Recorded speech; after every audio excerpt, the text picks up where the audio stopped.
What is inflation? Understanding the basics. Inflation is an increase in the average level of prices of goods and services over time and a decrease in the purchasing power of money. For example, before you could buy 2 cups of coffee for €2, but prices have risen to €2. However, inflation is not necessarily a negative phenomenon. On the contrary, it can be a sign of economic growth. Dear viewers, if you appreciate the video and want to help us grow, we ask you to consider the idea of subscribing to our channel and making a donation to support us. Your support is essential for us and will allow us to continue creating interesting and useful content for you. You can do it here below, through the appropriate buttons, subscribe, and thanks. The causes of inflation are diverse and are related both to the monetary policy decisions of the state or central bank and to the demand-supply dynamics of goods and services. The increase in production costs, especially of raw materials and labor, is also a determining factor. Whatever the cause, inflation is a phenomenon that has existed for a long time and has had to be measured throughout history. In Italy, in 2022, the increase in inflation was triggered by the rise in energy prices. In the first quarter of 2022, electricity and gas prices increased by 55% and 41.8%, respectively. The energy crisis has manifested itself throughout 2021 due to exceptional and particularly prolonged climatic and market conditions, ranging from the marked recovery of domestic and industrial demand after the pandemic to the increase in competition in the global natural gas market. Inflows of gas from Norway and Russia have been insufficient. Worse still, the conflict between Russia and Ukraine has led to a further increase in gas prices, the most common import from Russia. Inflation is therefore very important and affects our daily lives. In Italy, the National Institute of Statistics, ISTAT, makes estimates, which are structured as follows. ISTAT creates a list of all types of goods, services, and products that we consume the most, based on the data collected. This list is the so-called basket. To calculate the inflation rate, ISTAT then takes the prices of these goods and makes a weighted average of the prices of the goods in the basket. The Consumer Price Index is thus calculated. The annual change in this Consumer Price Index represents inflation. The basket has changed significantly over the years. The first, dating back to 1928, was divided into 5 chapters of expenditure and contained a total of 59 items, mainly food. Today, however, it is divided into 12 chapters, for a total of 1,770 items. In particular, in the 1950s, there were undergarments and dry wood for heating. In the 1970s, jeans, snacks, and Coca-Cola were introduced.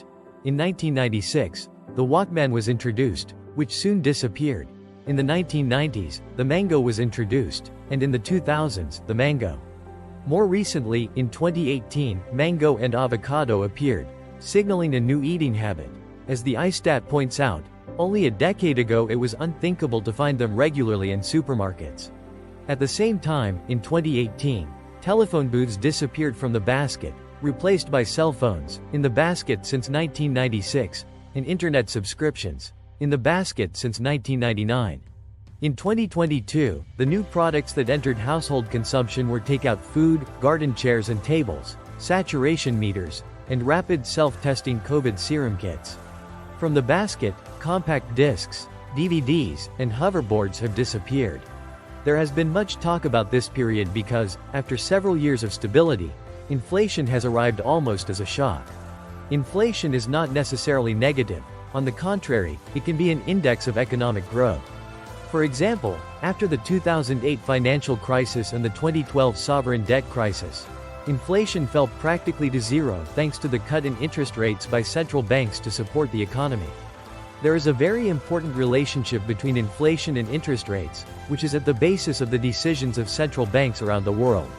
What central banks want is economic growth. This is what they try to achieve through the management of monetary policy. One of the channels of economic growth is investment. To invest, funds, capital, and resources are needed. When we buy a house, that is, when we invest, we often take out a loan, just as we take out a mortgage at the bank. Imagine that this dynamic is amplified at several levels. Now let's go back to the central banks that want to support economic growth. To do so, they must make it easier and less expensive to lend money. They must lower interest rates. It is more convenient to borrow money if you know you have to pay it back at a lower interest rate. There is a difference between borrowing €100 and returning €101 and returning €110.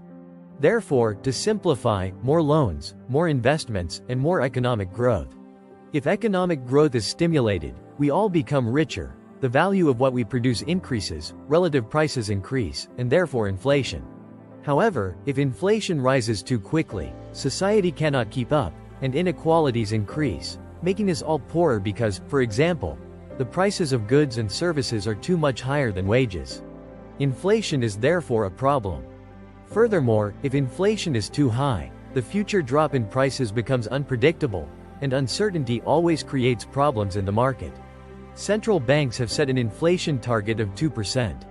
In Europe, it is around 5% and could still rise. In the United States, forecasts are even 7–8%.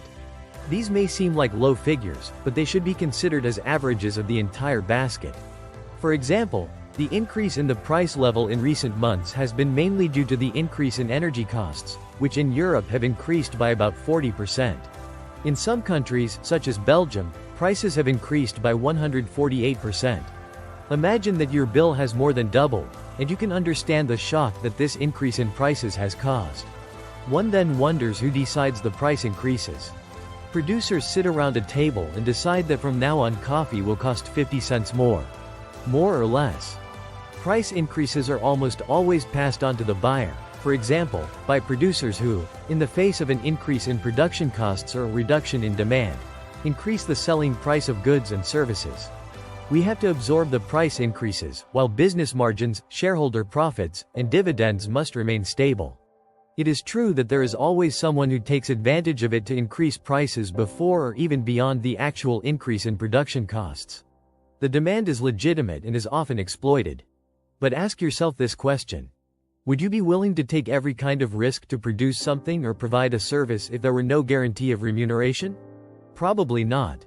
Telling entrepreneurs to reduce their profits is like telling workers to reduce their wages or work for free. It is obviously more complicated.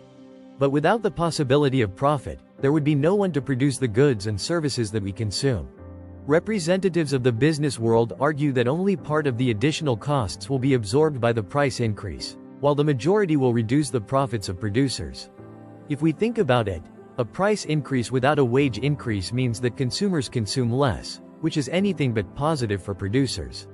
In the face of the phenomenon of inflation, the first question that comes to mind is, but why don't wages increase as well? There are mechanisms for adjusting wages to inflation, but they are not perfect. Since 2008, unions have used the IPCA index, Harmonized Consumer Price Index, for the renewal of national collective agreements every 3 years. This means that every 3 years, wages are checked, and it is decided whether to increase them or not based on the inflation rate. The IPCA index is therefore a practical means of aligning wages with the cost of living. However, the index has a significant drawback, particularly significant in this case. It excludes increases in the prices of imported energy raw materials, which, coincidentally, are precisely at the basis of the recent wave of inflation. It is not the task of the business sector to deal with inflation or the cost of living. Any upward revision of wages could have the opposite effect, with an increase in labor costs causing a further increase in the inflation rate. It is precisely for this reason that price stability is in the hands of central banks. How long will this inflation last? There is no need to panic. This wave of inflation could subside in the coming months.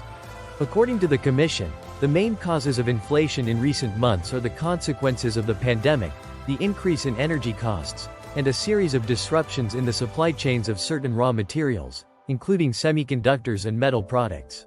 According to the Commission, all these factors are temporary. In the comments, share your direct experience related to the topic covered today. We want to learn more and will gladly respond to any questions. Comment to let us know how we can improve. Your like would make us happy. Do not forget to subscribe to the channel so you don't miss the next video.